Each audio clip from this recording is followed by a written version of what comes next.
Arrhythmias. Arrhythmia is a disturbance in the rhythmic contractions of the atria and ventricles due to disorders in impulse production or impulse conduction. The disorders in impulse production may result in arrhythmias like premature beats, non-sinus rhythms, tachycardias, bradycardias, fibrillation, and flutter. Disorders in impulse conduction may result in partial or complete heart block or AV block, right and left bundle branch blocks, WPW syndrome, and sinus pause with escape beats. Now we shall study these arrhythmias in details one by one. Premature beat is a beat arising from an ectopic focus outside the SA node and occurring before the next sinus beat. It may arise in the atria, AV node, or in the ventricles because pacemaker cells are located in the atria, AV node, bundle of His, and Purkinje fibers in the ventricles. In this strip, a premature beat has occurred after beat number 2. As a result, the expected sinus beat number 3 is missed, and after a small pause, the next sinus beat number 4 comes and the sinus rhythm starts again. The pause between the premature beat and the next sinus beat is termed as the compensatory pause, and it compensates for the early occurrence of the premature beat.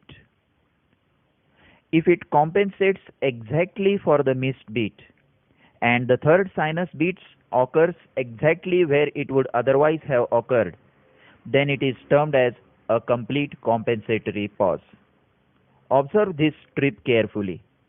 The red spots mark the expected occurrence of P waves, and the black line at the top marks the expected occurrence of the R waves, that is, if the sinus rhythm was undisturbed.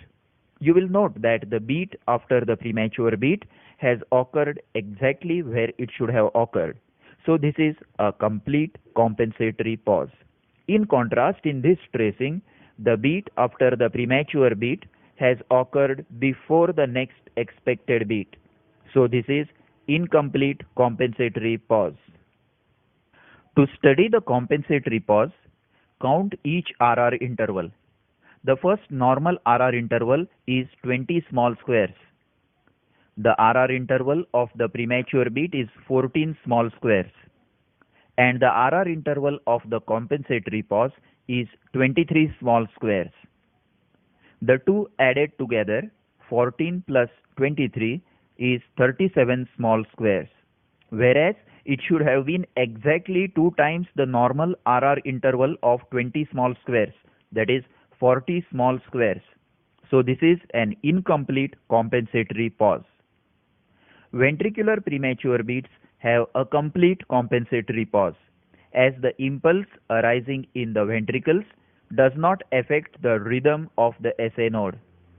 In contrast, an impulse arising in the atrium will depolarize the SA node early, disturbing its rhythm, and hence the next impulse from the SA node will come earlier than the expected next beat. The premature beat always arises outside the SA node, so it is also termed as ectopic beat or extrasystole. It may arise anywhere in the heart, the common sites being atria, AV node, or ventricles. Depending on the site of origin, the premature beat is termed as supraventricular or ventricular. The atrial and nodal premature beats are termed as supraventricular premature beats. In these beats, the impulse will reach the ventricles via the normal conduction pathway. So the QRS complex on ECG will have a normal configuration. This is a nodal premature beat. But if the impulse arises below the division of bundle of His, in one of the bundle branches or in the ventricles, then both ventricles will not be activated at the same time, resulting in a wide, slurred and bizarre QRS complex with T wave directed opposite to the main QRS complex. It is grossly different from the normal beats. This is a ventricular premature beat. Compare it with the normal beat and note the wide QRS with inverted T wave. Once again, note the features of a ventricular premature beat. The QRS complex is wide and bizarre, and the T wave is opposite in direction to the main QRS complex. So let us now study the differences between ventricular and supraventricular or atrial premature beats. Number 1, the atrial premature beat has normal QRS configuration, while ventricular premature beats have a wide and bizarre QRS complex. Number 2, the atrial premature beats have incomplete compensatory pause, whereas ventricular premature beats have a complete compensatory pause. Number 3, ventricular premature beats have no P wave. A preceding P wave is seen only in supraventricular premature beats, though it may not always be visible. It may be merged with the previous T wave. When QRS complex of the premature beat has normal configuration, the beat is supraventricular. Its site of origin can be determined by studying the P wave. In this premature beat, the P wave is similar but slightly different from the other sinus beats.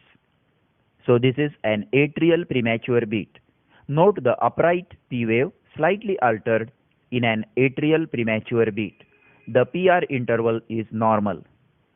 In this ECG, the premature beat shows an altered P wave different from the regular sinus P waves.